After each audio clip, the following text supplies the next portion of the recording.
എല്ലാ മാധ്യമ സുഹൃത്തുക്കൾക്കും ലോക ഹൃദയ ദിനത്തോടനുബന്ധിച്ച് മേത്ര ഹോസ്പിറ്റൽ സംഘടിപ്പിക്കുന്ന ഈ പത്രസമ്മേളനത്തിലേക്ക് സ്വാഗതം.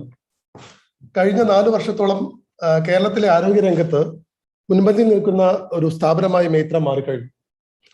അതേ രീതിയിൽ തന്നെ ലോക ഹൃദയ ദിനത്തിൽ ഹൃദയ ചികിത്സാ രംഗത്ത് ഞങ്ങളുടെ ഒരു പുതിയ സംരംഭം പരിചയപ്പെടുത്തുവാനായിട്ടാണ് ഈ ഒരു പത്രസമ്മേളനം വിളിച്ചത്.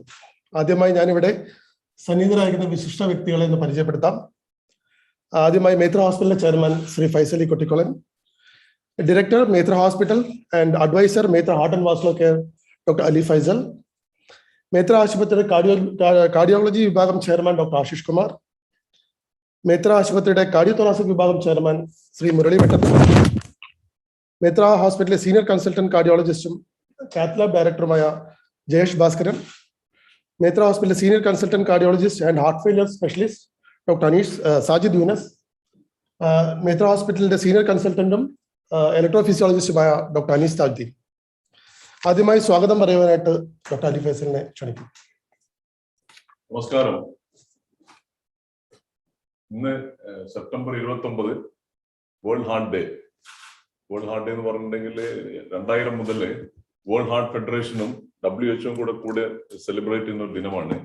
അതിന്റെ ഉദ്ദേശം എന്താന്ന് പറഞ്ഞാല് കാർഡിയക് ഡിസീസിനെ പറ്റി ഒരു അവയർനെസ് ക്രിയേറ്റ് ചെയ്യാനും കാർഡിയക് ഡിസീസസ് പ്രിവെന്റ് ചെയ്യാനും അത് എല്ലാവരുടെയും എത്തിക്കാൻ വേണ്ടിയിട്ടുള്ള ഒരു ദിനമായിട്ടാണ് ഇത് സെലിബ്രേറ്റ് ചെയ്യുന്നത്. അപ്പൊ ഇപ്രാവശ്യത്തെ ലോഗോ അല്ലെങ്കിൽ അതിന്റെ സ്ലോഗൻ എന്താ പറഞ്ഞാൽ connect using your heart. Connect using your heart നിന്ന് ഹൃദയത്തിൽ നിന്ന് കണക്ട് ചെയ്യുക. ഈ വിവരം ഡിജിറ്റൽ പ്ലാറ്റ്ഫോമിലൂടെ സ്പ്രെഡ് ചെയ്യാന്നുള്ളതാണ് വേൾഡ് ഹാർട്ട് ഫെഡറേഷൻ പറഞ്ഞിട്ടുള്ളത്. പ്രത്യേകിച്ച് ഈ കോവിഡ് മഹാമാരി വന്നതിന് ശേഷം ഈ ആക്സസിബിലിറ്റി ടു കെയർ പ്രശ്നമായതുകൊണ്ടാണ് ഇങ്ങനെ ഒരു അജണ്ട കൂടെ വേൾഡ് ഹാർട്ട് ഫെഡറേഷൻ ചൂസ് ചെയ്തിട്ടുള്ളത്. അത് എല്ലാ സെക്ഷൻ ഓഫ് സൊസൈറ്റിയിലേക്ക് എത്തിക്കുക, അത് കമ്മ്യൂണിറ്റി പാർട്ടിസിപ്പേഷൻ ചെയ്യുക, പ്രിവെൻഷനിൽ ഊന്നൽ നൽകുക, ഇതൊക്കെയാണ് ചെയ്യുന്നത്. അപ്പൊ ഇതെല്ലാം സ്ഥിരമായിട്ട് ചെയ്തുകൊണ്ടിരിക്കുന്നതാണ്. അപ്പോൾ ഈ പ്രാവശ്യം ഈ ഇവിടുത്തെ ഹാർട്ട് ആൻഡ് വാസ്കുലർ ഇൻസ്റ്റിറ്റ്യൂട്ട് തീരുമാനിച്ചു ഈ ഭാഗത്തുള്ള ജനങ്ങൾക്ക് ഒരു കോൺക്രീറ്റ് ആയിട്ടുള്ള എന്താണ് നൽകാൻ പറ്റുക എന്നുള്ളത്. അപ്പം കാർഡിയക് ചികിത്സയില് കാർഡിയക് ഡിസീസസില് അധികം ശ്രദ്ധ നൽകപ്പെടാത്തൊരു സബ്സെറ്റ് ആണ് ഹാർട്ട് ഫെയിലിയർ അല്ലെങ്കിൽ കാർഡിയക് ഫെയിലിയർ എന്ന് പറയും. അതായത് ഹാർട്ട് ചികിത്സയുടെ ഫൈനൽ എയിം എന്താ പറഞ്ഞാൽ ഹാർട്ട് ഒരു ബേസിക് മസിൽ പമ്പാണ്. ആ പമ്പിനെ മെയിൻറ്റെയിൻ ചെയ്യാന്നുള്ളതാണ്. ആ പമ്പ് എന്ന് നിൽക്കുന്നോ അതോടുകൂടെ ഹൃദയം നിൽക്കും, ലൈഫും തീരുന്നു. അല്ലെങ്കിൽ താളം തെറ്റിയാലും ഇത് സംഭവിക്കാം. അപ്പം ഇതിപ്പം ഈ ഹാർട്ട് ഫെയിലിയർ കൂടി വരികയാണ് സൊസൈറ്റിയിൽ. അതിന്റെ ഒരു കാരണം എന്താണ്, ഹാർട്ട് ഡിസീസ് തന്നെ കൂടി വരുന്നു. വേറൊരു കാരണം എന്താന്ന് പറഞ്ഞാൽ ഹാർട്ട് ചികിത്സ അഡ്വാൻസ് ചെയ്തതിനെ കൊണ്ട് ഒരുവിധം ചികിത്സകളൊക്കെ ട്രീറ്റ് ചെയ്യുന്നു, മരണം കുറയ്ക്കുന്നുണ്ട്, പക്ഷെ അത് ഡാമേജ് ആയിട്ടാണ് പിന്നെ സർവൈവ് ചെയ്യുന്നത്. അപ്പൊ ഇങ്ങനത്തെ ഒരു സിറ്റുവേഷനിൽ ഹാർട്ട് ഫെയിലിയർ ഡിസീസ് കൂടിക്കൊണ്ടിരിക്കുന്നു. ഹാർട്ട് ഫെയിലിയറിന്റെ ഇനീഷ്യൽ ചികിത്സ മരുന്നിലൂടെയാണ്. Heart failure is one of the largest killers. മരണം സംഭവിക്കുന്ന ഒരു അസുഖമാണ് കാർഡിയക് ഡിസീസിൽ. ഹാർട്ട് അറ്റാക്ക് കഴിഞ്ഞിട്ട് പിന്നെ വരുന്ന പ്രോബ്ലംസ് ആണ് ഹാർട്ട് ഫെയിലിയർ. ഇന്ത്യൻ പോപ്പുലേഷന്റെ ഒരു 0.4% ജനങ്ങൾക്ക് ഇത് എഫക്റ്റഡ് ആണെന്നുള്ളതാണ് കണക്ക് പറയുന്നത്. അപ്പൊ ഈ ഹാർട്ട് ഫെയിലിയർ എല്ലാ ഡോക്ടേഴ്സും എല്ലാ കാർഡിയോളജിസ്റ്റും ട്രീറ്റ് ചെയ്യുന്നതാണ്. പക്ഷെ ഒരു ഫോക്കസ്ഡ് ആയിട്ടുള്ള ഒരു അപ്രോച്ച് മുന്നോട്ട് കൊണ്ടുപോകാന്നുള്ളൊരു ഐഡിയൽ കൂടിയാണ് ഈ ഹാർട്ട് ഫെയിലിയർ യൂണിറ്റ് ഇവിടെ ഈ സംരംഭം തുടങ്ങുന്നത്. അതിന്റെ ഉദ്ദേശം എന്താണെന്ന് പറഞ്ഞാൽ അതിന്റെ ഡീറ്റെയിൽസ് എന്റെ കൊളീഗ്സ് പറയും. ഒരു ഹാർട്ട് ഫെയിലിയർ യൂണിറ്റ് എന്ന് പറഞ്ഞാൽ ഹാർട്ട് ഫെയിലിയർ ക്ലിനിക് ഉണ്ട്, സ്പെഷ്യലിസ്റ്റുകൾ ഉണ്ട്, അതിന് കിടത്തി ചികിത്സിക്കാനുള്ള സൗകര്യങ്ങളുണ്ട്. അത് കഴിഞ്ഞിട്ട് അത് ഇനീഷ്യലി അത് എങ്ങനെ പ്രിവെന്റ് ചെയ്യാൻ പറ്റും, അതിനെങ്ങനെ മരുന്ന് ചികിത്സ നൽകാൻ പറ്റും, മരുന്ന് ചികിത്സ ചെയ്തതിന് ശേഷം അത് ഫെയിലായി കഴിഞ്ഞാൽ അഡ്വാൻസ്ഡ് ചികിത്സ like devices, pace makers, left ventricular assist device, അതും കഴിഞ്ഞിട്ട് കാർഡിയക് ട്രാൻസ്പ്ലാന്റ് വരെ പോണ ഒരു യൂണിറ്റ് ആയിട്ടാണ് ഇത് ഇവിടെ ഇനോഗ്രേറ്റ് ചെയ്യുന്നത്. അത് കഴിഞ്ഞിട്ട് ഇത് പബ്ലിസൈസ് ചെയ്യാൻ വേണ്ടിയിട്ട് പേഷ്യൻസിന് വേണ്ടിയിട്ട് ഒരു ഹാർട്ട് ഫെയിലിയർ ആപ്പ് കൂടെ ലോഞ്ച് ചെയ്യുന്നുണ്ട്.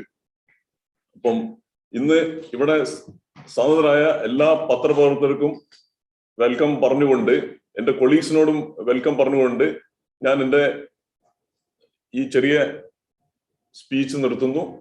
ഞങ്ങള് ചെയർമാനായ മിസ്റ്റർ ഫൈസൽ കോട്ടിക്കുളനെ ഏൽപ്പിക്കുന്നു കാര്യങ്ങൾ. So please do the keynote address. Good morning, all the journalists who are assembled here. Thank you for coming and supporting Maitra throughout the journey. ഞങ്ങളൊരു ഹെൽത്ത് കെയർ ട്രാൻസ്ഫോർമേഷന്റെ ഉദ്ദേശിച്ചായിരുന്നു 4 കൊല്ലം മുമ്പ് ഈ ഹോസ്പിറ്റൽ തുടങ്ങിയത്.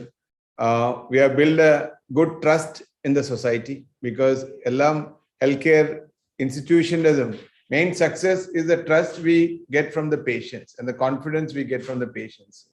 Because of that only Maitra is being in the forefront. We are advancing very fast with the modern technology, especially after the COVID. People's expectations of taking care to the home is becoming more and more. And that is where now we are going to connect in this World Heart Day, starting with this, heart failure unit. I wanted to congratulate my team, Dr. Ashish and the team, Dr. Murli and the team. This is the flagship of our institution, the cardiac heart and vascular team, and I think we have done an extremely good job to save patients' life. In India alone, 28,000 people die every day, because of the heart failure. 28,000 patients every day. And that's why it's becoming so important, now how to save a patient. And we need to train the people, when there is a heart attack happens, immediately using this basic life support, how to use it, and that can save within 5 minutes a life. And that is what today, the importance of World Heart Day, in my opinion. We need to take this care to the home, train the people. And today with the digital connectivity, it's becoming easier and easier to connect with the people, train the people. And also when there is a heart attack, how to save the life, and that is why the importance of become more, in my opinion, in this World Heart Day. And with this, I wanted to inaugurate officially our heart failure unit, which is the first step towards the transplant surgeries we are going to have in the heart and lung. And that is what we are aiming for in the coming year. Maitra is going to go into the next level of quaternary care very soon. We already have the transplant program started here with the nephrology, kidney transplant. We are moving into heart and lung and liver very soon. And also we are introducing a lot of technologies. Recently we inaugurated the ortho robo, and now we are looking at all other departments to develop the robotic experience with the surgeons. The important aspect is how to make the life of the patient better, and wherever it's possible, I was talking to my team.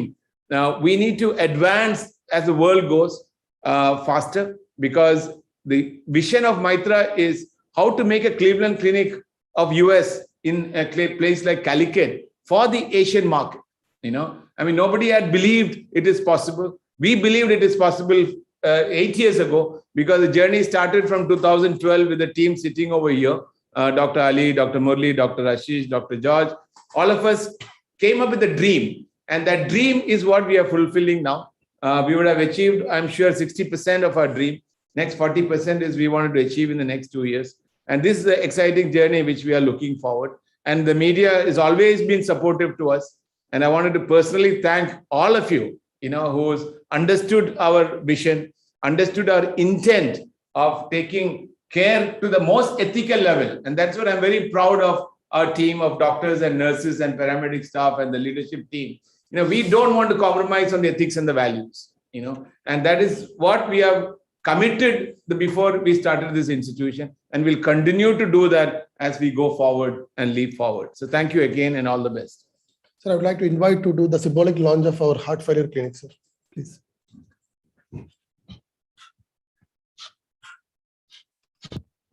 Press up.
Thank you, sir.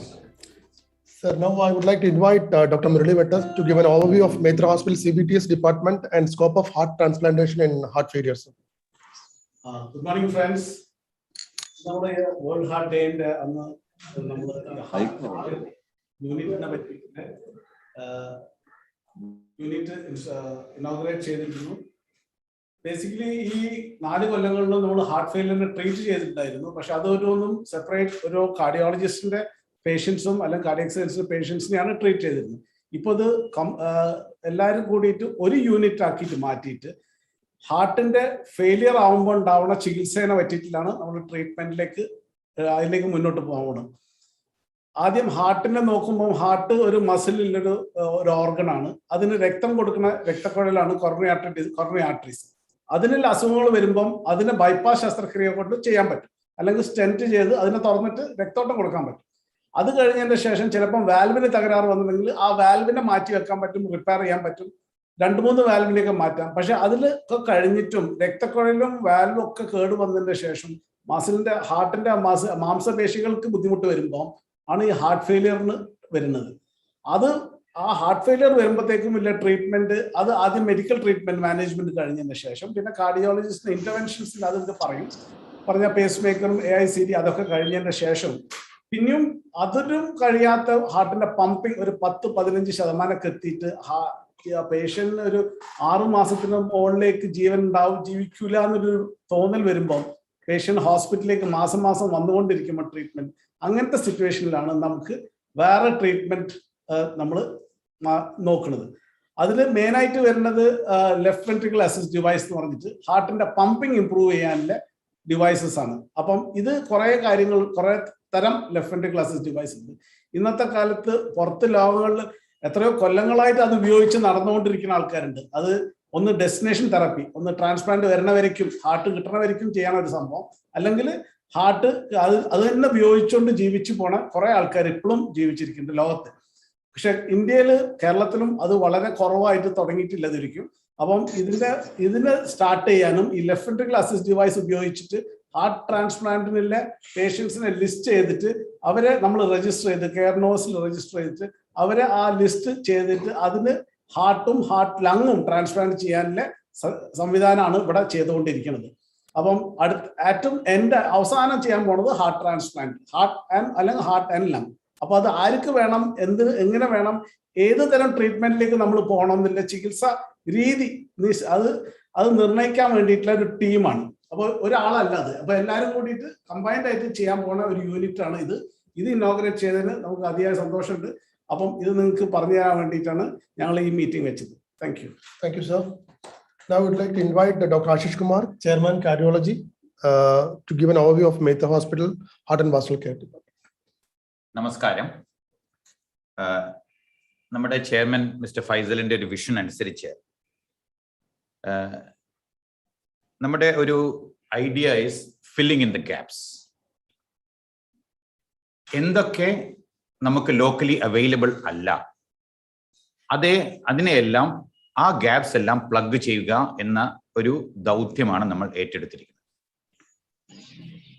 മറ്റുള്ള ആശുപത്രികളിൽ ഇല്ലാത്ത സൗകര്യങ്ങൾ അത് എങ്ങനെ സാധാരണക്കാർക്ക് നൽകാം, അത് അധികം ചെലവ് കൂടാതെ തന്നെ എങ്ങനെ അവർക്ക് എത്തിച്ചു കൊടുക്കാൻ പറ്റുമെന്നുള്ള ഒരു ഉദ്ദേശത്തോടു കൂടിയാണ് നമ്മുടെ ഡിപ്പാർട്ട്മെന്റും പ്രവർത്തിക്കുന്നത്. അതിൽ ഇപ്പോൾ ഹാർട്ട് അറ്റാക്ക് ട്രീറ്റ്മെന്റ് ആണെങ്കിൽ തന്നെ രോഗികൾക്ക് ഏറ്റവും സേഫ് ആയിട്ടുള്ള, അതായത് കിഡ്നീസിന് ഏറ്റവും സേഫായി കൊണ്ട് തന്നെ നമുക്ക് ആൻജിയോപ്ലാസ്റ്റികളെല്ലാം ചെയ്യാനായി കേരളത്തിലെ അല്ലെങ്കിൽ സൗത്ത് ഇന്ത്യയിലെ ആദ്യത്തെയും ഇന്ത്യയിലെ 4ാമത്തേതുമായ robotic cath lab. Similarly structural heart disease, അതായത് ഇന്നത്തെ നിലയ്ക്ക് ഏറ്റവും കൂടുതൽ വാൽവ് മാറ്റിവെക്കൽ പ്രൊസീജിയേഴ്സ്, സർജറി കൂടാതെ തന്നെ ഉള്ള ട്രാൻസ്കത്തീറ്റർ വാൽവ്സ് ചെയ്യുന്ന ഏറ്റവും ഫലവത്തായും ചെയ്യുന്ന സെന്ററാണ് മേത്ര. അതുമാത്രമല്ല, സർജറി കൂടാതെ ഹാർട്ടിൽ 4 വാൽവുകളാണ് ഉള്ളതെന്ന് എന്ന് നിങ്ങൾക്കെല്ലാം അറിയാം. അതിൽ സർജറി കൂടാതെ 3 വാൽവുകളും മാറ്റിവെച്ച കേരളത്തിലെ ഏക ഒരു സ്ഥാപനവും മേത്ര ഹോസ്പിറ്റലാണ്. ഈ ഹാർട്ട് ഫെയിലിയറിലും, അതായത് എല്ലാവരും ചികിത്സിക്കുന്നു, എന്നാൽ ഡോക്ടർ മുരളിയും ഡോക്ടർ അലിയെല്ലാം പറഞ്ഞതുപോലെ തന്നെ കോംപ്രിഹെൻസീവായി ലോകോത്തര നിലവാരത്തിൽ ഉള്ള സംവിധാനങ്ങൾ സാധാരണ രോഗികൾക്ക് എത്തിച്ചു കൊടുക്കാനുള്ള ഒരു ദൗത്യമാണ് ഇന്ന് നമ്മൾ ലോഞ്ച് ചെയ്തത്. ഇതുപോലെ തന്നെ നമ്മുടെ ഡിപ്പാർട്ട്മെന്റിനെ കുറിച്ച് പറയുകയാണെങ്കിൽ, ഞാൻ നേരത്തെ പറഞ്ഞല്ലോ, ഫില്ലിംഗ് ഇൻ ദ ഗ്യാപ്സ്. ഈ ഹാർട്ടിന്റെ മിടിപ്പിലുള്ള പിഴവുകൾ, അതായത് അരിത്മിയാസ്, അതിന്റെ ചികിത്സയ്ക്കായി പ്രത്യേക വിഭാഗം അത് 4 വർഷമായി പ്രവർത്തിച്ചു വരുന്നു. വാസ്കുലർ ഡിസീസസ്, അതായത് കാലിലെയും മറ്റുള്ള ദേഹത്തിലെ മറ്റുള്ള രക്തക്കൊഴലുകളിൽ ഉണ്ടാവുന്ന ബ്ലോക്കുകളെ നീക്കം ചെയ്യുന്ന ഇന്ത്യയിലെ തന്നെ വളരെ മുൻപന്തിയിൽ നിൽക്കുന്ന ഒരു സെന്ററായി മാറിയിട്ടുണ്ട് മേത്ര. അന്യൂറിസംസ്, അതായത് ബലൂൺ മാതിരി രക്തക്കുഴലുകൾ വികസിച്ചു വരുന്ന അവസ്ഥ, അതിൻ്റെയും ഇന്നത്തെ നിലയ്ക്ക് വളരെ മിനിമൽ ഇൻവേസീവായി ചികിത്സിച്ച് മാറ്റാവുന്ന ഒരു ലോകോത്തര നിലവാരമുള്ള ഒരു സെന്ററായി മാറിയിട്ടുണ്ട് മേത്ര. അപ്പോൾ ഇതൊക്കെയാണ് ഞങ്ങളുടെ ഡിപ്പാർട്ട്മെന്റിൽ നടന്നു വരുന്ന കാര്യങ്ങൾ. ഇത് നിങ്ങൾക്ക്, അതായത് സാധാരണക്കാർക്ക് വേണ്ടി എന്ത് തരത്തിലും എത്തിക്കുക എന്ന ഒരു വിഷയം ഇതിലുണ്ട്. എല്ലാവരും ഇതിനെക്കുറിച്ച് പറയുന്നു, പക്ഷെ നമ്മൾ ഇത് ജീവിക്കുന്നു. Thank you for your patient listening. Thank you. Thank you, sir. I'd like to introduce Dr. Sajid Yunus to address about the heart failure clinic, its services and facilities. നമസ്കാരം, എല്ലാവർക്കും വേൾഡ് ഹാർട്ട് ഡേ ആശംസകൾ നേരുന്നു. ആദ്യം തന്നെ heart failure എന്ന് വെച്ചാൽ നമ്മുടെ എല്ലാം ഹൃദയം നമ്മുടെ ശരീരത്തിന്റെ ആവശ്യങ്ങൾക്കനുസരിച്ച് പ്രവർത്തിക്കുന്ന ഒരു അവയവമാണ്. ഈ ആവശ്യങ്ങൾ നിറവേറ്റാൻ പറ്റാതെ വരുന്ന അവസ്ഥക്കാണ് ഹാർട്ട് ഫെയിലർ എന്ന് പറയുന്നത്. ഈ ഞങ്ങളുടെ പ്രാക്ടീസിൽ സ്ഥിരമായിട്ട് കാണുന്ന ഒരു പ്രശ്നമാണ് ഹാർട്ട് ഫെയിലിയർ. പല രോഗികൾക്കും ഇതൊരു താൽക്കാലിക പ്രശ്നമായിരിക്കാം. സാധാരണ ചികിത്സ കൊണ്ട് തന്നെ ഹാർട്ട് ഫെയിലർ ഇംപ്രൂവ് ചെയ്ത് നോർമൽ ആവും. പക്ഷെ മറ്റ് ചില രോഗികളുണ്ട്, ഹാർട്ട് ഫെയിലർ ഒരു സ്ഥിരം പ്രശ്നമായി അവരിൽ തുടരുന്നതായിട്ടാണ് കണ്ടുവരാറ്. ഇത്തരത്തിലുള്ള രോഗികൾക്ക് വളരെ കൃത്യതയോടെയും വളരെ കണിശമായിട്ടുള്ള ചികിത്സ ആവശ്യമാണ്. മാത്രമല്ല, പല രോഗികൾക്കും പല പ്രൊസീജിയേഴ്സും ആവശ്യമായിട്ട് വരാം. ചില ആൾക്കാർക്ക് ബൈപ്പാസ് വേണ്ടി വരും, ചില ആളുകൾക്ക് വാൽവ് മാറ്റിവെക്കുന്ന ഓപ്പറേഷൻ വേണ്ടി വരും, ചില ആളുകൾക്ക് ആൻജിയോപ്ലാസ്റ്റി വേണ്ടി വരും. ഇതുകൂടാണ്ട് വേറെ പ്രത്യേക അഡ്വാൻസ്ഡ് ആയിട്ടുള്ള ചില ചികിത്സാ രീതികളും, ചില പ്രത്യേക ടൈപ്പ് പേസ് മേക്കർ, ചിലപ്പോൾ ആർട്ടിഫിഷ്യൽ ഹാർട്ട് അഥവാ ലെഫ്റ്റ് വെൻട്രിക്കുലർ അസിസ്റ്റ് ഡിവൈസ്, ചിലപ്പോൾ ഹാർട്ട് ട്രാൻസ്പ്ലാന്റേഷൻ എന്നീ ചികിത്സാ രീതികൾ ചില രോഗികളിൽ വേണ്ടി വരാറുണ്ട്. ഞങ്ങളുടെ ഹാർട്ട് ഫെയിലർ യൂണിറ്റ് എന്ന ആശയം കൊണ്ടുവരികയും അത് തുടങ്ങാനും പ്രധാനമായിട്ടുള്ള കാരണം ഇത്തരത്തിലുള്ള രോഗികൾക്ക് വളരെ കൃത്യതയോടെയും വളരെ കണിശമായും ചെയ്യേണ്ട കാര്യങ്ങൾ സമയബന്ധിതമായിട്ട് ചെയ്യുക, അത് ചെലവ് കുറഞ്ഞ രീതിയിൽ അവർക്ക് അവൈലബിൾ ആക്കുക, വളരെ ശരിയായ പരിപാലനം രോഗികൾക്ക് നൽകുക എന്ന ഉദ്ദേശത്തോടു കൂടിയാണ്. ഹാർട്ട് ഫെയിലർ യൂണിറ്റിന്റെ ഭാഗമായിട്ട് രോഗികളെ കിടത്തി ചികിത്സിക്കാവുന്ന പ്രത്യേക സൗകര്യങ്ങൾ, അവർക്കായിട്ടുള്ള ICU, അവരുടെ കാര്യങ്ങളിൽ പ്രത്യേക ശ്രദ്ധ ചെലുത്തേണ്ടതായിട്ടുള്ള കാര്യങ്ങൾ ശ്രദ്ധിക്കുകയും മാത്രമല്ല ഔട്ട് പേഷ്യന്റ് വിഭാഗത്തിൽ അവരെ ഫോളോ അപ്പ് ചെയ്യാനായിട്ടും അവരെ കാണുവാനും വേണ്ടിയിട്ട് പ്രത്യേകമായിട്ടുള്ള ഒരു ഹാർട്ട് ഫെയിലർ ക്ലിനിക് എന്നീ സജ്ജീകരണങ്ങളോട് കൂടിയിട്ടുള്ള ഒരു ഹാർട്ട് ഫെയിലർ ക്ലിനിക്കും ആരംഭിക്കുക എന്നുള്ളവയാണ് പ്രത്യേകമായിട്ടും ഉദ്ദേശിക്കുന്നത്. വളരെ നല്ല രീതിയിൽ പ്രവർത്തനം മുന്നോട്ട് കൊണ്ടുപോയി ഈ രോഗികൾക്ക് വളരെ ഗുണകരമാവുന്ന കാര്യങ്ങൾ ചെയ്യാൻ പറ്റും എന്ന് തന്നെയാണ് ഞങ്ങൾ വിശ്വസിക്കുന്നത്. നമസ്കാരം. സാജിദ്, ആ ഹാർട്ട് ഫെയിലിയർ ക്ലിനിക്കിൽ എന്തൊക്കെയാണ് ഉള്ളത് എന്ന് പറയാം, എന്താ ചെയ്യുന്നത്? ഹാർട്ട് ഫെയിലിയർ ക്ലിനിക്കിൽ പ്രധാനമായും രോഗികളെ ഔട്ട് പേഷ്യന്റ് ആയിട്ട് കാണുകയാണ് ഉദ്ദേശിക്കുന്നത്. മാത്രമല്ല അവർക്കുള്ള പ്രത്യേക എല്ലാവിധ അഡ്വൈസും അവിടുന്ന് കൊടുക്കുന്നതാണ്. ജീവിത ശൈലി ക്രമീകരണങ്ങളുടെ ഭാഗമായിട്ട് അവരുടെ ഭക്ഷണ രീതികൾ, അവര് ചെയ്യേണ്ട വ്യായാമങ്ങൾ എന്നിവയുള്ള പ്രത്യേക ശ്രദ്ധ കൊടുക്കുന്നതാണ്. അഡീഷണൽ ആയിട്ട് ഹാർട്ട് ഫെയിലിയർ ക്ലിനിക്കിൽ ചെയ്യാൻ പോകുന്നത് ഹാർട്ട് ഫെയിലിയർ ന്റെ ശരിയായ അവസ്ഥ, എത്രത്തോളം രോഗം അഡ്വാൻസ് ചെയ്തിട്ടുണ്ടെന്നുള്ള അറിയാൻ വേണ്ടിയിട്ടുള്ള ഒരു പ്രത്യേക ടെസ്റ്റ് ഉണ്ട്. അത് VO2 മാക്സ് ടെസ്റ്റ് എന്ന ഒരു എക്സസൈസ് ടെസ്റ്റ് ആണ്. നമ്മളെ ഹാർട്ടിന്റെയും ലങ്സിന്റെയും ശരീരത്തിന്റെ മൊത്തത്തിലുള്ള ഇതിന്റെയും ഒരു കായികക്ഷമത പോലുള്ള ഒരു അവസ്ഥ അസസ് ചെയ്യുക എന്നുള്ളതാണ് ഈ ടെസ്റ്റിന്റെ പ്രത്യേകത. ഈ ടെസ്റ്റ് കേരളത്തിൽ തന്നെ വളരെ അപൂർവമായിട്ട് ചെയ്യാറുള്ളൂ. പ്രൈവറ്റ് തലത്തിൽ ആദ്യമായിട്ടാണ് കേരളത്തിൽ ഈ ടെസ്റ്റിംഗ് സംവിധാനം ഇവിടെ ഒരുക്കിയിട്ടുള്ളത്. VO2 മാക്സ് ടെസ്റ്റ് എന്ന് പറയും. സൈക്ലിംഗ് ടെസ്റ്റ് ആണ്. അത് രോഗിയെ അണ്ടർ സൂപ്പർവിഷൻ എക്സസൈസ് ചെയ്യിക്കുകയും ആ സമയത്ത് നമ്മുടെ ശരീരം എത്രത്തോളം ഓക്സിജൻ യൂട്ടിലൈസ് ചെയ്യുന്നു എന്ന് അറിയാനുള്ള ഒരു പ്രത്യേക ടെസ്റ്റാണ്. ഇതിന്റെ ലെവൽ അനുസരിച്ച് രോഗിയുടെ രോഗം എത്രത്തോളം മൂർച്ഛിച്ചിട്ടുണ്ട് എന്ന് നമുക്ക് അറിയാനും അതിന്റെ പീരിയോഡിക്കലി ടെസ്റ്റ് ചെയ്യുമ്പം അതിന്റെ ഒരു ഫോളോ അപ്പ് കിട്ടുവാനും ഒരു പ്രത്യേക വാല്യൂ എത്തുമ്പോൾ ഈ പേഷ്യന് പ്രത്യേക ചികിത്സ, ഹാർട്ട് ട്രാൻസ്പ്ലാന്റേഷൻ പോലുള്ള ചികിത്സക്ക് സമയമായി എന്ന തീരുമാനങ്ങൾ എടുക്കാനും ഈ ടെസ്റ്റ് നമ്മളെ സഹായിക്കുന്നതാണ്. Thank you sir. ഇനി എന്തെങ്കിലും സംശയങ്ങൾ ഉണ്ടെങ്കിൽ നിങ്ങൾക്ക് ചോദിക്കാം, ഡോക്ടേഴ്സിനോട് ചോദിക്കാവുന്നതാണ്. അതേപോലെ ഹാർട്ട് ഫെയിലിയർ ICU എന്തൊക്കെ പ്രത്യേക സജ്ജീകരണം like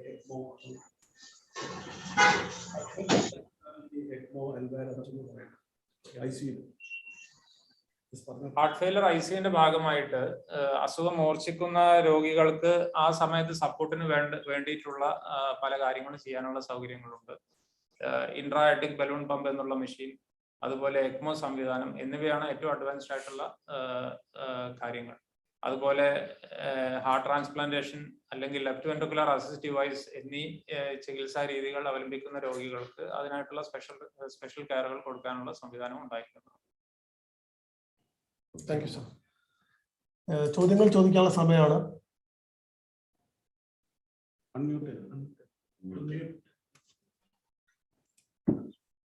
Hello. Yeah. Very good morning to all. Morning. I am Kamal Varadur from Chandriga. And first of all the very best for Maitra and its new venture. And special regards to Dr. Ali Faisal, who is very close friend of Calgate Media, and Dr. Murali Vettatal, very close friend of mine. And I have 3 questions. So first 2 questions are aiming at Dr. Ali Faisal, and the third one is aiming at Dr. Faisal Kolikot. So first question is, sir, so what is the basic difference between heart failure and heart attack? That is my first question. My second one is recently very healthy persons like the sports persons recently former Indian cricket captain Sourav Ganguly, he had some heart problems. And my question is regarding why all these physically fit people is affecting by these health issues. Then my third question to Honorable Faisal Kolakatil, sir, that's you quoted every day 28,000 of Indians are dying because of heart diseases. But why this affecting? So 28, I am just wondering 28,000 per day. It's I don't know. It's a correct opinion and all. And why all these kinds of deaths in our India? That is 3 questions. Thank you. Kamal Varadur, thanks for asking the questions. I'm Dr. Ali. Namaskaram. First question ഇത് സ്ഥിരമായി ചോദിക്കുന്നതാണ്, heart അറ്റാക്കും heart failure എന്താണെന്നുള്ളത്. ഞാൻ ആദ്യം പറഞ്ഞ മാതിരി heart is basically a muscular pump. അതിൽ പണ്ട് ജനങ്ങൾ പറയുന്നത് ഹാർട്ട്ലെസ് ഫീലിങ്സ്, ഹാർട്ടിന് ഫീലിങ്സ് ഇല്ല. Actually the feelings comes from the brain. ഹാർട്ടിന്റെ function is only to pump blood at least 5 liters per minute എന്ന് പറഞ്ഞ് പമ്പ് ചെയ്തുകൊണ്ടിരിക്കുകയാണ്. എന്നത് സ്റ്റോപ്പ് ചെയ്യുന്നു, ഹാർട്ട് സ്റ്റോപ്പ് ചെയ്യുന്നു, ദ ഹോൾ തിങ് സ്റ്റോപ്സ്. ഈ ഹാർട്ടിനെ സപ്ലൈ ഹാർട്ടിന്റെ മസിലിനെ മെയിൻറ്റെയിൻ ചെയ്യാന്നുള്ളതാണ് ഈ കാർഡിയോളജിന്റെ മെയിൻ എയിം. അപ്പം അതില് കാർഡിയക്കിന് ഒന്ന് കൊറോണറി ആർട്ടറീസ് ഉണ്ട്, ബ്ലഡ് സപ്ലൈ മസിലിനെ സപ്ലൈ ചെയ്യുന്ന. മസിലിനെ റെഗുലേറ്റ് ചെയ്യുന്ന സർക്യൂട്ട്സ് ഉണ്ട്, electrical circuits, conduction system. And അതിന്റെ ഫ്ലോ റെഗുലേറ്റ് ചെയ്യുന്ന വാൾസ് ഉണ്ട് ആൻഡ് ദ മസിൽസ്. അപ്പൊ ഹാർട്ട് അറ്റാക്ക് എന്ന് പറയുന്നത് ഒരു പബ്ലിക്കിലുള്ള ഒരു കുറെ confusion. Heart attack, cardiac arrest, heart failure. Heart attack എന്ന് പറയുന്നത് ആക്ച്വലി ടെക്നിക്കൽ ടേംസിൽ മയോകാർഡിയൽ ഇൻഫാക്ഷൻ എന്ന് പറയും. അതായത് ഹാർട്ടിന്റെ രക്തധമനികൾ, കൊറോണറി ആർട്ടറീസ്, അത് സഡൻ ആയിട്ട് ക്ലോസ് ചെയ്യുമ്പം രക്തോട്ടം തടസ്സം വരുമ്പോൾ ഉണ്ടാവുന്ന മസിലിൽ വരുന്ന ഡാമേജിനാണ് ഹാർട്ട് അറ്റാക്ക് എന്ന് പറയുന്നത്. ഈ ഹാർട്ട് അറ്റാക്ക് പണ്ടെല്ലാം മരുന്ന് കൊടുത്ത് ചികിത്സിക്കായിരുന്നു, ത്രോംബോലൈസിസ് തെറാപ്പി എന്നെല്ലാം പറഞ്ഞു. അത് ഒരു 50% എഫക്റ്റീവ് ആയിരുന്നു. പിന്നെയാണ് പ്രൈമറി ആൻജിയോപ്ലാസ്റ്റി എന്ന് പറഞ്ഞ ചികിത്സ വന്ന് അത് പെട്ടെന്ന് ആൻജിയോപ്ലാസ്റ്റി ചെയ്ത് തുറന്നു വിടാൻ പറ്റുമായിരുന്നു. പക്ഷെ അത് ടൈമിന് ചെയ്തിട്ടില്ലെങ്കിൽ, ആ ടൈമിൽ ഫസ്റ്റ് 6 hours ചെയ്തിട്ടില്ലെങ്കിൽ നല്ലൊരു ശതമാനം ആൾക്കാരുടെ മസിൽ ഡാമേജ് പറ്റും. അപ്പൊ ഞങ്ങൾ ടെർമിനോളജിയിൽ പറയും ടൈം ഇസ് മസിൽ എന്ന് പറയും. എത്ര പെട്ടെന്ന് ചെയ്യുന്നോ അത്ര മസിൽ സേവ് ചെയ്യാൻ പറ്റും. അതിന് മസിൽ ഡാമേജ് വരാനുള്ള ഏറ്റവും കോമണസ്റ്റ് ഒരു കോസാണ് ഹാർട്ട് അറ്റാക്ക്. വേറെ കോസാണ് ഈ വാൾവ് ഡിസീസ് വന്ന് വാൾവ് ബ്ലോക്കോ വാൾവ് ലീക്കോ വന്നാൽ മസിൽ ഡാമേജ് വരാം. മൂന്നാമത്തേത് വരുന്നത് എന്താ പറയുക, മയോകാർഡൈറ്റിസ് എന്ന് പറയും, വൈറൽ ഇൻഫെക്ഷൻ വന്നിട്ട് മസിൽ ഡാമേജ് വരാം. ഈ 3 കോസാണ് മെയിൻ ആയിട്ട് മസിലിനെ ബാധിക്കുന്നത്. ഈ മസിലിനെ ബാധിച്ച് മസിലിന്റെ പമ്പിങ്ങിന്റെ കപ്പാസിറ്റി കുറയും. നോർമൽ പമ്പിങ്ങിന്റെ കപ്പാസിറ്റി എന്ന് പറഞ്ഞാൽ 60% എന്ന് പറയും, 60%, 60 to 65%. അത് കുറഞ്ഞു വരുന്നു. കാർഡിയക് ടേമിലായാലും മൈൽഡ്, മോഡറേറ്റ്, സിവിയർ എന്ന് പറയുന്നു. ഒരു മൈൽഡ് സ്റ്റേജിലൊന്നും ഇത് അറിയില്ല.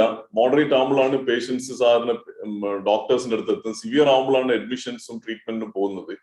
ഈ പമ്പിങ് കപ്പാസിറ്റി കുറയുന്നതിനാണ് ഹാർട്ട് ഫെയിലിയർ എന്ന് പറയുന്നത്. ഈ പമ്പിങ് കപ്പാസിറ്റി കുറയുന്ന 3-4 കാരണങ്ങളെ ഞാനിപ്പോ ഇവിടെ നിരത്തിയിട്ടുള്ള ഒന്ന് coronary artery disease, wall disease and viral infections of the heart. ഇതാണ് ഹാർട്ട് അറ്റാക്കും ഹാർട്ട് ഫെയിലിയറും. കാർഡിയക് അറസ്റ്റ് എന്ന് പറയുന്നത് എപ്പോഴും പറയാം, പേഷ്യന്റ് കാർഡിയക് അറസ്റ്റ് കൊണ്ട് മരിച്ചു. പേഷ്യന്റ് എപ്പോഴും മരിക്കുന്നത് കാർഡിയക് അറസ്റ്റ് കൊണ്ടാണ്. കാർഡിയക് അറസ്റ്റ് ഇല്ലാതെ ആരും മരിക്കില്ല. അപ്പൊ കാർഡിയക് അറസ്റ്റിന്റെ എഗെയിൻ ഒരു കോമൺ കോസ് ആണ് heart attack. Again coronary block വരുന്നതിനാണ്. അത് എപ്പോഴും അങ്ങോട്ടും ഇങ്ങോട്ടും മാറിയിട്ടാണ് മീഡിയയിൽ റിപ്പോർട്ട് ചെയ്യുക. ഹാർട്ട് അറ്റാക്ക് വന്ന് മരിച്ചതിന് പകരം കാർഡിയക് അറസ്റ്റ് മരിച്ചു എന്നാണ് പറയുന്നത്. കാർഡിയക് അറസ്റ്റിന്റെ കോമൺ കോസ് ആണ് ഹാർട്ട് അറ്റാക്ക്. ഹാർട്ട് ഫെയിലിയറിന്റെ കോമൺ കോസ് ആണ് ഹാർട്ട് അറ്റാക്ക്. മനസ്സിലായില്ലേ മിസ്റ്റർ വർദ്ധൂർ സാഹിബ്?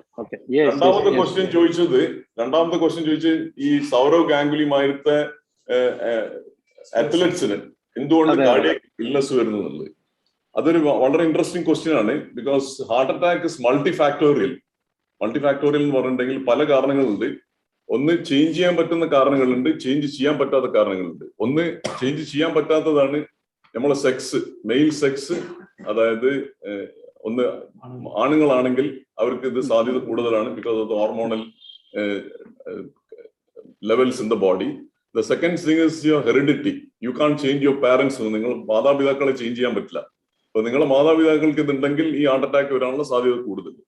ചേഞ്ച് ചെയ്യാൻ പറ്റുന്ന, കൺട്രോൾ ചെയ്യാൻ പറ്റുന്ന ഫാക്ടേഴ്സ് ആണ് ഒന്ന് ഒബീസിറ്റി എന്ന് പറഞ്ഞാൽ അമിതവണ്ണം, പിന്നെ smoking, blood pressure, diabetes, stress. ഇപ്പം ചെയർമാൻ ഇവിടെ സൂചിപ്പിച്ച one of the commonest cause of ഇങ്ങനത്തെ പ്രോബ്ലംസ് എല്ലാം സ്ട്രെസ് ആണ്. അപ്പൊ ഇതെല്ലാം കൺട്രോൾ ചെയ്യാൻ പറ്റും. ആൻഡ് ഈവൺ ഇതൊക്കെ ഉണ്ടെങ്കിലും ഇപ്പൊ if you have A family history sometimes എന്നാലും ഇത് സംഭവിക്കാം. ഈവൺ അത്ലറ്റ്സിന് സംഭവിക്കാറുണ്ട്. ഇപ്പം ഈ മാരത്തോൺ ഓടിക്കഴിഞ്ഞ് വന്ന് ചിലപ്പം പ്ലാക്ക് റപ്ചർ എന്ന് പറയും, ചെറിയൊരു 20% ബ്ലോക്കിന്റെ പൊട്ടിയിട്ട് ഇത് സംഭവിക്കാം. ഇതാണ് ഈ ആക്റ്റീവ് ആയിട്ടുള്ള ആൾക്കാർക്കും ഹാർട്ട് അറ്റാക്ക് വരാം. പക്ഷെ അങ്ങനത്തെ ആൾക്കാർക്ക് ഒരു ആക്റ്റീവ് ആയിട്ടുള്ള ആളാണെങ്കിൽ അറ്റാക്കും ഈ ഇഷ്യൂസ് വന്നിട്ട് അത് പിടിച്ചു നിൽക്കാനുള്ള കപ്പാസിറ്റി ബെറ്റർ ആയിരിക്കും. They are physically fit. That is one of the advantages. മൂന്നാമത്തെ ക്വസ്റ്റ്യൻ. അതെ, Kamal, nice questions, very interesting questions. So first of all, the data ചോദിച്ചല്ലോ, ഈ 28,000 ആൾക്കാരുടെ, as per the 2019 statistics ആയത്. ഈ സ്റ്റാറ്റിസ്റ്റിക്സിന്റെ നാഷണൽ ക്രൈം റെക്കോർഡ്സ് ബ്യൂറോ എന്ന് പറയും, NCRB. It's a reported statistics by the government. So per year 28,005 lives ഈ 2019 തന്നെ ആൾക്കാർ മരിച്ചിട്ടുണ്ട്. So it's per year. It is not per day. It's a mistake. It's per year. You quoted per day, I think. 28,005 deaths in 2019. Another thing is why so many deaths is because of our lifestyles.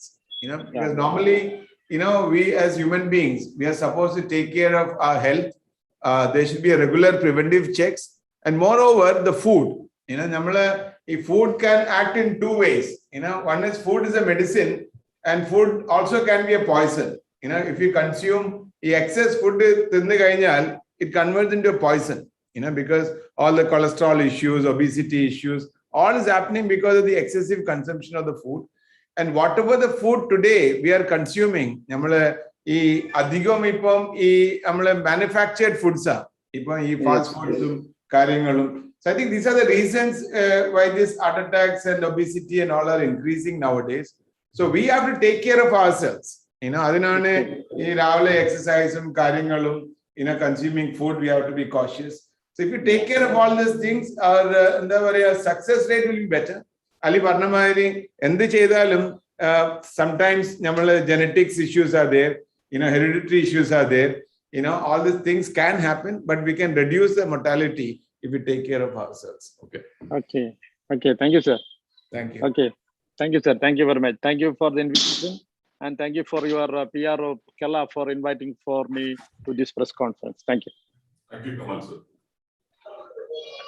Doctor, I am Hashim from Mathimon Daily. Hello, കേൾക്കാമോ? നേരത്തെ doctor പറഞ്ഞു viral infection ഒരു കാരണമാണ് ഈ heart disease എന്നുള്ളത് പറഞ്ഞു. അപ്പൊ recent ആയിട്ട് ഇപ്പൊ കോവിഡ് മരണങ്ങൾ ധാരാളം ഉണ്ടായി. അപ്പൊ ഈ മരണങ്ങളിൽ ഹാർട്ട് ഡിസീസ് വൈറൽ ഇൻഫെക്ഷൻ എന്നുള്ള നിലക്ക് അത് കാരണമായിട്ടുണ്ടെന്നുള്ളതിനെ കുറിച്ച് എന്തെങ്കിലും പഠനം നടന്നിരുന്നോ എന്നുള്ള കാര്യം ഒന്ന് വ്യക്തമാക്കാമോ? മിസ്റ്റർ ഹാഷിം, വളരെ നല്ലൊരു ക്വസ്റ്റ്യൻ. പ്രത്യേകിച്ച് കോവിഡ് സമയത്ത് കോവിഡ് മൂലം പലതരത്തിൽ ഹാർട്ടിനെ ഇൻവോൾവ് ചെയ്യാം. ഒന്ന്, ക്ലോട്ട് ഫോം ചെയ്യാനുള്ള സാധ്യത കൂടുതലാണ്. അത് പല രക്തക്കുഴലുകളിൽ വരാം. ഹാർട്ടിൽ വരുമ്പോൾ ഹാർട്ട് അറ്റാക്ക് ആയിട്ട് പ്രസന്റ് ചെയ്യുന്നു. അത് ഒരു പ്രസന്റേഷൻ. രണ്ടാമതായി ഈ മയോകാർഡൈറ്റിസ് എന്ന് നേരത്തെ ഡോക്ടർ അലി പറഞ്ഞ മാതിരി ഹാർട്ടിന്റെ മസിലിന്റെ ഒരു നീർക്കെട്ട്, അതിന്റെ ഭാഗമായിട്ട് തന്നെ വരാം. കോവിഡ് വൈറൽ ഇൻഫെക്ഷന്റെ ഭാഗമായിട്ട് മയോകാർഡൈറ്റിസ് ആയി പ്രസന്റ് ചെയ്യാം. മൂന്നാമതായി ഇതിന്റെ സ്ട്രെസ്, ഈ കോവിഡ് റിലേറ്റഡ് ആയിട്ടുള്ള ആ സ്ട്രെസ് കാരണം സ്ട്രെസ് കാർഡിയോമയോപ്പതി എന്ന് പറയും. അതായത് ആ സ്ട്രെസ് മൂലം ഹാർട്ടിന്റെ പമ്പിങ് കുറയുന്ന അവസ്ഥ. നാലാമതായി ഈ ഞാൻ പറഞ്ഞല്ലോ രക്തക്കൊഴലുകളിൽ ബ്ലഡ് ക്ലോട്ട് വരാമെന്നുള്ളത്. അപ്പൊ ലങ്സിലോട്ട് പോകുന്ന രക്തക്കൊഴലുകളിൽ രക്തക്കട്ട വന്ന് ബ്ലോക്ക് ആയി പോകുമ്പോൾ പൾമണറി ആർട്ടീരിയൽ ഹൈപ്പർ ടെൻഷൻ, അതായത് ഹാർട്ടിന്റെ റൈറ്റ് സൈഡ് ഫെയിലിയർ, ഇങ്ങനെ പല തരത്തിലും കോവിഡ് മാതിരിയുള്ള വൈറൽ ഇൻഫെക്ഷൻസ് ഹാർട്ടിനെ ഇൻവോൾവ് ചെയ്യും. Okay, thank you.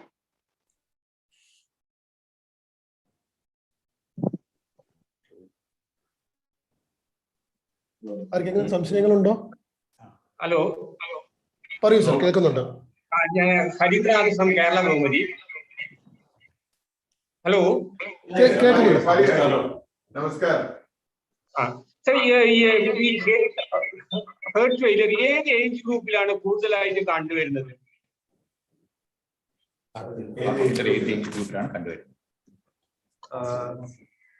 Heart failure എന്ന അവസ്ഥ ഏത് പ്രായക്കാരെയും ബാധിക്കാവുന്ന ഒരു കണ്ടീഷനാണ്. ഭൂരിപക്ഷവും നമ്മൾ 50-60 വയസ്സിന് മുകളിലുള്ള ആളുകളിലാണ് ഇപ്പോൾ കണ്ടുവരാറുള്ളത്. പക്ഷെ ചെറുപ്പക്കാരെയും ഇത് ബാധിക്കാം. കാരണം ഇത് പല കാരണങ്ങൾ കൊണ്ടുണ്ടാവാം. ബ്ലോക്ക് കാരണം ഈ അസുഖം ഉണ്ടാവാം. ബ്ലോക്ക് കാരണം ഹാർട്ട് ഫെയിലിയർ വരികയാണെങ്കിൽ അത് കുറച്ചും കൂടെ പ്രായമുള്ളവരിലാണ് കൂടുതൽ കണ്ടുവരാറ്. വൈറൽ ഇൻഫെക്ഷൻ ബാധിച്ച് സ്ഥിരമായിട്ട് ഹാർട്ടിന്റെ മസിലിന് ഡാമേജ് വന്ന് ഹാർട്ട് ഫെയിലിയർ വരാം. ഇത് ഏത് പ്രായക്കാരിലും ഉണ്ടാവാം, ചെറുപ്പക്കാരിലും ഉണ്ടാവാം. വാൽവിന്റെ അസുഖങ്ങൾ വന്നിട്ട് ഹാർട്ട് ഡാമേജ് ആയിട്ട് ഹാർട്ട് ഫെയിലിയർ വരാം. ഇതും ഏത് പ്രായത്തിലും ഉണ്ടാവാം. കുട്ടികളിലും ഹാർട്ട് ഫെയിലിയർ ഉണ്ടാവാറുണ്ട്. ഇത് പലപ്പോഴും വൈറൽ ഇൻഫെക്ഷന്റെ ഭാഗമായിട്ടോ ജന്മനാ ഉള്ള കാരണങ്ങൾ കൊണ്ടോ ആണ് ഹാർട്ട് ഫെയിലിയർ ഉണ്ടാവാറ്. ഭൂരിപക്ഷവും നമ്മൾ 50 വയസ്സിന് മുകളിലുള്ള ആളുകളിലാണ് ഹാർട്ട് ഫെയിലിയർ കാണാറുള്ളത്. Okay, thank you sir. Hello, from Malayalam news. പറയൂ സർ. പൊതുവെ സ്ത്രീകൾക്ക് ഹാർട്ട് അറ്റാക്ക് വരാൻ സാധ്യത കുറവാണ് എന്നുള്ള ഒരു പൊതുവെ അങ്ങനെ ഒരു പറച്ചിലുണ്ട്. അത് എത്രത്തോളം ശരിയാണ്? അത് ഒരു സയന്റിഫിക് പിൻബലമുള്ള ഒരു ഇതാണോ?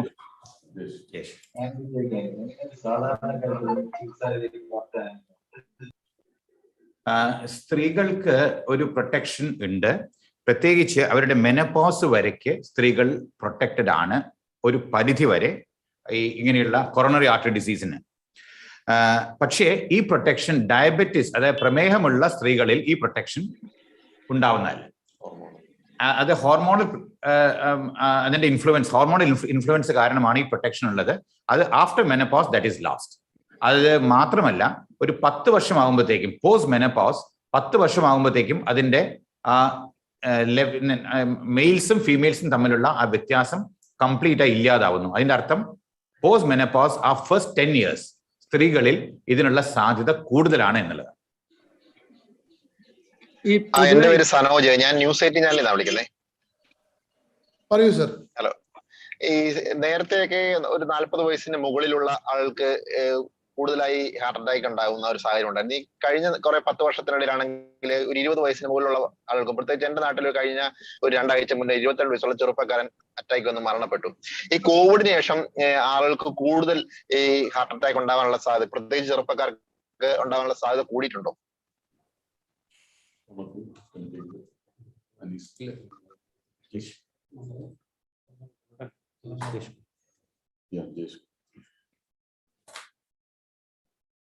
കോവിഡ് രോഗികൾക്ക് പൊതുവെ ക്ലോട്ടിംഗ് വരാനുള്ള ടെൻഡൻസി കൂടുതലാണ്. ക്ലോട്ടിംഗ് വരുമ്പോൾ ഈ ഹാർട്ട് അറ്റാക്കും സ്ട്രോക്കും പോലത്തെ അസുഖങ്ങൾ കൂടുതലായിട്ട് കാണപ്പെടും. ചെറുപ്പക്കാർക്ക് വളരെ കോമൺ ആയിട്ട് ഹാർട്ട് അറ്റാക്കും deep vein thrombosis, pulmonary embolism തുടങ്ങിയ അസുഖങ്ങൾ വളരെ സാധാരണമായിട്ട് കാണുന്നുണ്ട്. ചെറിയൊരു ശതമാനത്തിലാണെങ്കിലും കോവിഡിന്റെ നമ്പർ കാരണം ഈ ഇൻസിഡൻസ് വളരെ കൂടുതലാണ്. പിന്നെ എനി വൈറൽ ഇൻഫെക്ഷൻ ഈ അത്രോസ്ക്ലറോട്ടിക് പ്ലാക്ക് അൺസ്റ്റേബിൾ ആക്കുകയും പ്ലാക്ക് റപ്ചർ ചെയ്തിട്ട് ഹാർട്ട് അറ്റാക്ക് വരികയും ചെയ്യാം. പിന്നെ മറ്റൊരു കാരണം ഈ ലോക്ക്ഡൌൺ പോലത്തെ റെസ്ട്രിക്ഷൻസ് കാരണം ആളുകൾ കൂടുതൽ സെഡൻഡറി ആണ്, ലൈഫ് സ്റ്റൈലൊക്കെ മാറിയിട്ടുണ്ട്. നമ്മുടെ ഒരു ഹെൽത്തി ലൈഫ് സ്റ്റൈൽ മെയിൻറ്റെയിൻ ചെയ്യാൻ പലർക്കും പറ്റുന്നില്ല. ഇത് കാരണവും ഹാർട്ട് അറ്റാക്കിന്റെ ഇൻസിഡൻസ് കൂടിയിട്ടുണ്ട്. Thank you sir.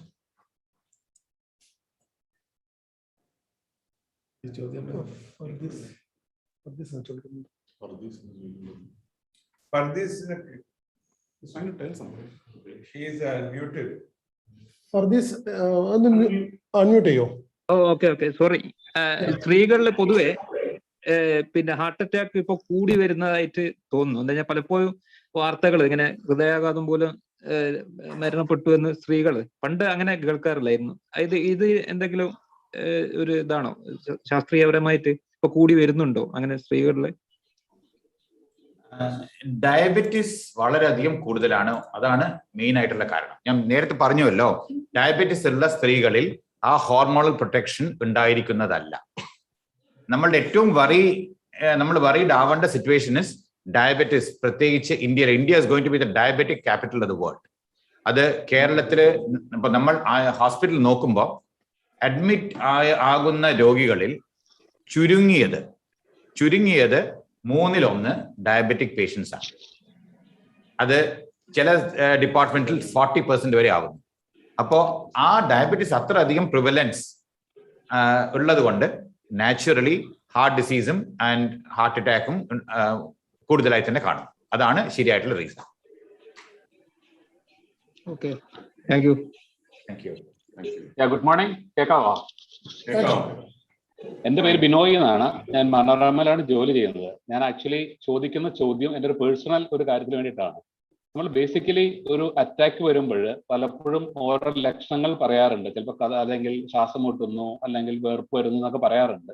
എൻ്റെ ഒരു എക്സ്പീരിയൻസിൽ ശരിക്കും പറഞ്ഞാൽ ഇതൊന്നും ഉണ്ടായിരുന്നില്ല. ഞാൻ നല്ല ഫിസിക്കലി ആക്റ്റീവ് ഒരാളായിരുന്നു. എനിക്ക് ഡയബറ്റിക്സോ അല്ലെങ്കിൽ BP ഒരു കാര്യങ്ങളും ഉണ്ടായിരുന്നില്ല.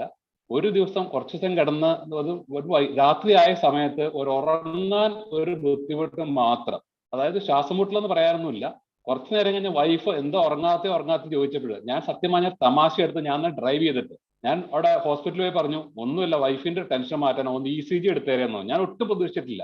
പക്ഷെ അവർ പറയുന്നു ഇത് അറ്റാക്ക് ആയിരുന്നു, പെട്ടെന്ന് വന്ന് നന്നായി സേവ് ആയി എന്നൊക്കെ അവർ പറയുന്നു. ശരിക്കും പറഞ്ഞാൽ എനിക്ക് ഒന്നും ഉണ്ടായിരുന്നിട്ടില്ല. അതിന് ശേഷവും ഇതേപോലെ ചെറുതായിട്ടൊക്കെ ഈ പറയുന്ന പ്രത്യേകിച്ച് മാസ്ക് കെട്ടി കഴിഞ്ഞ് നടക്കുമ്പോഴൊക്കെ ശ്വാസം മുട്ടൽ പോലെ അത് കഴിഞ്ഞുണ്ടായിട്ടുണ്ട്. പക്ഷെ എനിക്ക് ഒരു ലക്ഷണങ്ങളും അതിന് മുന്നെയോ അതിന് ശേഷമോ എനിക്ക് ഉണ്ടായിട്ടില്ല. അപ്പൊ ഇത് ശരിക്കും പറഞ്ഞാൽ ഇങ്ങനെ തീരെ ഒരു സൈലന്റ് ആയിട്ട് ഒരു ലക്ഷണങ്ങളും ഇല്ലാതെ ഒരു അറ്റാക്ക് വരികയാണെങ്കിൽ ഇതെങ്ങനെ നമുക്ക് കണ്ടെത്താൻ കഴിയും? അറ്റാക്ക് ആണ്, ഹോസ്പിറ്റലിൽ പോകേണ്ട ഒരു കാര്യമാണ് എന്നെങ്ങനെ ഒരു സാധാരണക്കാരന് ബോധ്യപ്പെടും? ഞാൻ ഒറ്റയടിച്ച് ഹോസ്പിറ്റലിൽ അടുത്തായതുകൊണ്ട് ഡ്രൈവ് ചെയ്യാവുന്നതുകൊണ്ട് ഞാൻ പോയി എന്ന് മാത്രമേ ഉള്ളൂ. ഒരു നോർമൽ ഒരാളെ സംബന്ധിച്ചിട്ട് ഞാൻ ചോദിക്കുന്നത്.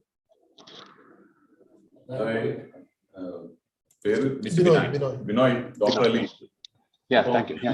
ദിസ് ഇസ് ഒരു ഡയഗ്നോസ്റ്റിക് പ്രോബ്ലം തന്നെയാണ് കാർഡിയോളജിയിൽ.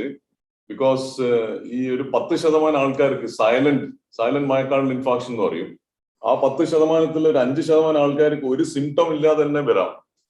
ഒരു സിംറ്റം അവരുടെ ഫസ്റ്റ് പ്രസന്റേഷൻ ഒന്നുമില്ലാതെ പ്രശ്നത്തിലേക്ക് പോക്കാണ് ഉണ്ടാവാറ്. അതാണ് ഏറ്റവും ഡേഞ്ചറസ്. ബാക്കിയുള്ള ഒരു ശതമാനം ആൾക്കാർക്ക് സിംറ്റംസ് ഉണ്ടാവാം, പക്ഷെ അത് പേഷ്യൻസിന്റെ റിലേറ്റീവ്സോ അതൊരു കാർഡിയക് റിലേറ്റഡ് ആണോ എന്ന് പറയില്ല. ചിലപ്പോൾ ഒരു ചെറിയൊരു ക്ഷീണം മാത്രമേ ഉണ്ടാവുള്ളൂ, ചില ട്രാൻസിയന്റ് ആയിട്ടുള്ള ഒരു തലകറക്കം, അല്ലെങ്കിൽ ഒരു ചെറിയ മിടുപ്പ്, അല്ലെങ്കിൽ മോഷൻ പെട്ടെന്ന് പോണം തോന്നുക, ഛർദി വരിക, എല്ലാവർക്കും വേർപ്പ് വരും, കയ്യിൽ കടച്ചിൽ എന്നെല്ലാം പറഞ്ഞ കോമൺ സിംറ്റംസ് ആണ്. ചില ആൾക്കാർക്ക് ഉള്ളി ലൂസ് മോഷൻ മാതിരി വരാം, ഓൾട്ടേർഡ് ബൗൾ ഹാബിറ്റ്സ്, ഇങ്ങനെയാണ് വരുന്നത്. So this is A common thing, especially in diabetics.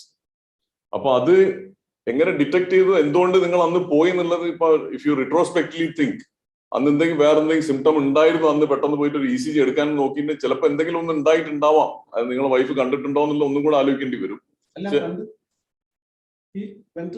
അതെ, പക്ഷെ സിംറ്റംസ് ഇല്ലായിരുന്നു. സിംറ്റംസ് ഇല്ലാന്ന് ഒന്നും ഉണ്ടായിരുന്നില്ല. അല്ല, ഒരേ ഒരു കാരണം ഉണ്ടായിരുന്നത്, എന്റെ ചേട്ടൻ അറ്റാക്ക് വന്നിട്ടുണ്ട്. Probably that might be one of the reason പോകാനായിട്ട്. അതെ അതെ അതെ, ഫാമിലി ഹിസ്റ്ററി വരാം. അപ്പൊ അതിനെ കൊണ്ടാ പറയുന്നത് 40 വയസ്സ് കഴിഞ്ഞിട്ട് ഫാമിലി ഹിസ്റ്ററി ഉണ്ടെങ്കിൽ ഒരു routine evaluation at least once in 1 year, അല്ലെങ്കിൽ 2 years കൂടുമ്പോൾ ഒരു ട്രെഡ്മിൽ സ്ട്രെസ് ടെസ്റ്റ്, അല്ലെങ്കിൽ ലിപ്പിഡ് പ്രൊഫൈൽ ഇങ്ങനത്തെ ചെയ്തുകൊണ്ടിരിക്കണം. ഇതൊക്കെ വന്നാൽ കൂടെ ഹോണസ്റ്റ്ലി ഒരു ശതമാനം ആൾക്കാർക്ക് ഇത് ഡിറ്റക്ട് ചെയ്യാൻ പ്രോബ്ലം ആണ്. നിങ്ങളെ കേസിൽ യു ആർ എക്സ്ട്രീംലി ലക്കി, നിങ്ങൾ അന്ന് അവിടെ എത്തിയതും ഇത് ചെയ്തതും അനുഗ്രഹം എന്ന് പറയാം.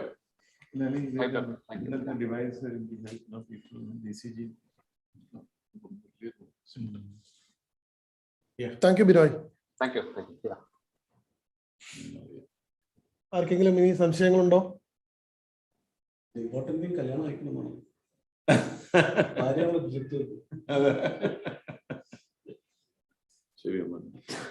സോ നമ്മള് ഒരു നന്ദി പറയാനായിട്ട് സ്റ്റോപ്പ് ചെയ്യണം. സോ എല്ലാ മാധ്യമ സുഹൃത്തുക്കൾക്കും ഞങ്ങളുടെ ക്ഷണം സ്വീകരിച്ച് വന്നതിന് ഒരുപാട് നന്ദി മേത്തിന്റെ പേരിൽ. അതുകൂടാതെ chairman sir, thank you so much, and all Mitra Heart and Vascular Care team, CMO sir, Dr. Simandar sir, also thank you for your valuable support, and the marketing team and the KEF Dubai team also, sir. Thank you. Thank you so much. Thank you. And thank you so much, sir. thank you, sir.